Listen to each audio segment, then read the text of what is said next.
You are not behind. You are right on time. I am not behind. I am right on time.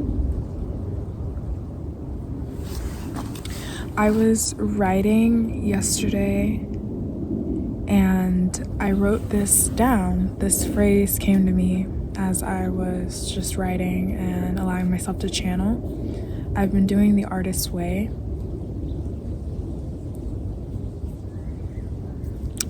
Enough said.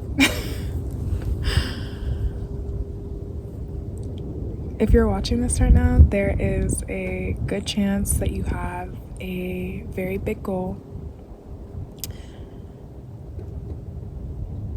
A very big goal.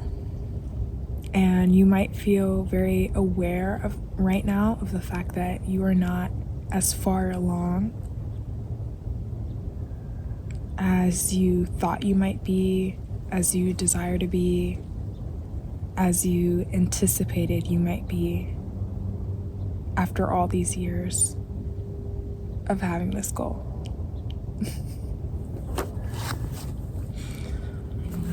I wrote down some of the things that I wanted to touch on.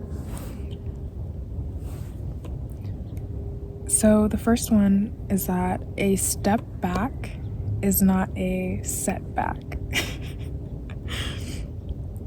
Yeah, I feel like a preacher, but a step back is not a setback. One thing that I've had to accept as an extremely ambitious person that is making my own path and rejecting a lot of the conventional means of success, because for me personally, I think just in general right now, a lot of us are waking up and becoming more conscious of the fact that the things that we have traditionally defined as success, the picture that has been traditionally displayed as success, you know, a big house, an expensive car, you know, a 9-to-5 job, 6 figures, rah, rah, rah, rah. Like that threshold of success just continues to raise and get higher and higher and higher. And if you're neurodivergent or you're creative or you have just a different spirit, a different calling to your life, there's a strong desire and a strong fire that you feel in your soul to accomplish something great on this earth. You might not even be sure what it is yet, but you just know deep down that you were made for more. Your path is not going to look like everyone else's path. Your definition of success is not going to embody and reflect everyone else's definition of success. And it is very challenging in a world where we are constantly being inundated by what we should do, what action you should take, what you're missing. They want to tell you what to buy. We're essentially being controlled and driven, right? Our life force energy is being directed for us. I think Neville Goddard said that if you don't program your subconscious mind, then someone else will do it for you. So especially in a time like this, you have to be willing to put up the blinders, turn off the noise, ignore what people say. You might even have to ignore what you're currently being presented in your world. If you are experiencing a setback where you might have even consciously chose to step back from something or not continue to pursue a traditional path of success, you're not behind. You are not behind. You are right on time. And I'm here to tell you that. I recently quit my job, my full-time job. I had gotten my dream job and I couldn't even make it 2 years. Like, that is hard to say. And I think for a long time, I felt a lot of judgment and external pressure at this idea of finishing things, and I'm not finishing things. I have to prove that I can make it through, and it's not true. Like, we literally decide the terms by which we exist on this earth. And that is a very powerful thing to acknowledge and realize. I'm trying to look at the camera, but I'm looking at myself. But yeah, having to realize that your definition of success is going to be way different than everyone else's definitions of success. And not only that, you're also going to have to check your own ego and be okay with other people projecting their perceived sense of failure onto you. You're not a failure. You're not a failure. If you haven't heard it, you needed to hear it. I'm telling you right now, you're not a failure. You're not behind. You're right on time. Think of it this way. If you are on a train going full speed ahead, right? What's the destination? 6-figure job, fancy house that you have a huge mortgage on. You're up to your ears in debt, credit card debt, consumer debt, a car note, mortgage is also debt. That's not freedom. And I don't know about you, but I have a deep desire for expansive freedom. I already know my path does not look like everyone else's path. I have the desire to be an entrepreneur, right? Like, I tried to do the whole full-time job thing. The commutes alone, that was not for me.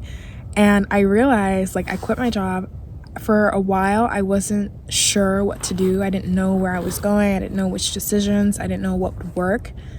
But in just not continuing down that path, not staying on that train, getting off the train and stopping the momentum towards a direction I knew I didn't want to go, that in of itself, that I am closer to my goals right now in being stationary and in choosing to step out on faith than I was when I had more money, or I seemed more successful, or I was going on vacations, lavish vacations, even though I love to travel. So you might have to sacrifice things, and the sacrifice that you may have to make very well may be your ego, right? The egoic mind. We want people to see us being successful. One thing I've really had to get comfortable with and really had to accept is that there's gonna be times, especially if you're nurturing something and bringing it to life, there's gonna be times when people project that lack onto you. Let people misjudge you. Like, I have been over here in the corner, quiet for like almost a year now. Like, all pretty much of 2024, just silent on my goals, pretty silent on the things that I'm working on. And I'm like over here in the corner, rubbing my hands together. Like, on top of the world in secret, because I know I'm sitting on I got $1 billion secret, basically. You know what I mean? Sometimes that inner satisfaction, that inner peace, that inner fulfillment, even when everything else around you seems like it's not going your way, just remaining rooted and grounded in yourself, remaining rooted and grounded in your vision. That's another thing. Clarify your vision. How can you achieve something if you don't even know what success looks like for you? Clarify your definition of success. I'm referring to my notes. I wrote, the path forms before you as you step out on faith, not before.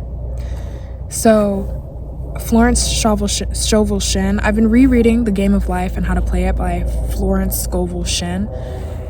That is one of my favorite books. Like, I've gifted it to so many people that I know have big goals, that I want to support them by giving them knowledge. It's super short, but in times when I'm feeling down or depressed, that book has been so helpful in just giving me that little burst of positivity that I need to keep going, even though everything else around me does not seem like it's going in my way. Anything that's already manifested in the 3D is the past. So everything that is happening right now are all manifestations of seeds that you planted months ago, years ago. Plant new seeds and have the faith to continue on the path and continue with your vision. Have that vision. Allow your vision to be your guiding light. Okay? Have the faith to keep going. Faith is a belief in things unseen. You can think of the 3D as like ice, for example, right? The 3D is lower vibrational. We can get into physics and all this other, like quantum mechanics and all this other, mess, but I'm not going to do that for simplicity's sake. But think of the 3D as ice, essentially. It's of a lower vibration, meaning that ice are just slow moving or little to no moving molecules densely packed together.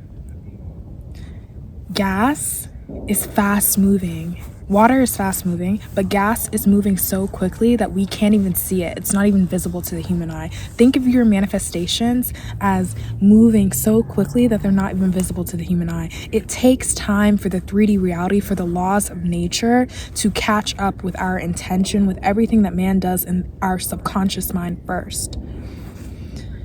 If I can give you any advice right now, focus on feeling good. If you're depressed right now, if you're sad, if you're miserable because it's wintertime, instead of beating yourself up because you're not happy and you're not being positive enough, just focus on coming into a neutral state first. Laugh. Find something that will make you laugh. Watch something funny. Like, just come to a neutral place first. That's why I said, in order to go where I'm going, I had to get off the train first. I had to stop the momentum towards the path that I did not want. Get off the train. Get off the train of depression. Just get off the train. And I'm saying this because I was miserable like not too long ago. But I feel a lot better now. And I feel a lot more in touch with my intuition again, because I allowed myself to come into a neutral place. So number 1, get into a neutral place. And then number 2, your second piece of homework, clarify your vision. Okay, clarify your vision. I could make a whole other topic on this, but what does success look like to you? Not what does success look like to everybody else? What does success look like to TikTok, high-rise apartment in New York, all this other mess. In the day-to-day life, what do you want your day-to-day life to feel like, look like, and be? So many times we think we desire something. We think we're very attached to the how. So you think in order to make money, you need to have $100,000 a year. In this day and age, $100,000 a year isn't even a lot. Okay? So we think we need to have a 6-figure job in order to have money, and we need to live in New York in order to be relevant and all this other stuff. But then you go to New York and you're stepping over human feces every day. Like, this is a real life story of my time living in New York. And it's chaotic and it's crazy, and I couldn't ground myself just because of all the people and all the noise and, So define what you want your day-to-day to look like. For you, that might be traveling, but also traveling frequently, but also having a home base to come back to and nourish yourself and nourish your family and just enjoy your time in. That might be, going across the world and learning a new language and, meeting new people. It doesn't matter. Just define what success would feel like to you. What happiness, focus on the emotions is all. What happiness would look like to you. So yeah, get to a neutral state, clarify your vision. Just be open to learning what might feel good to you in your ideal life. And everything else will start to fall along the way. And those breadcrumbs will start to peek out. And the path will start to form. Just focus on feeling good right now. And yes, thank you so much for your time. I'm connecting to you right now. Do you feel me? I'm not behind. I'm right on time. Ciao.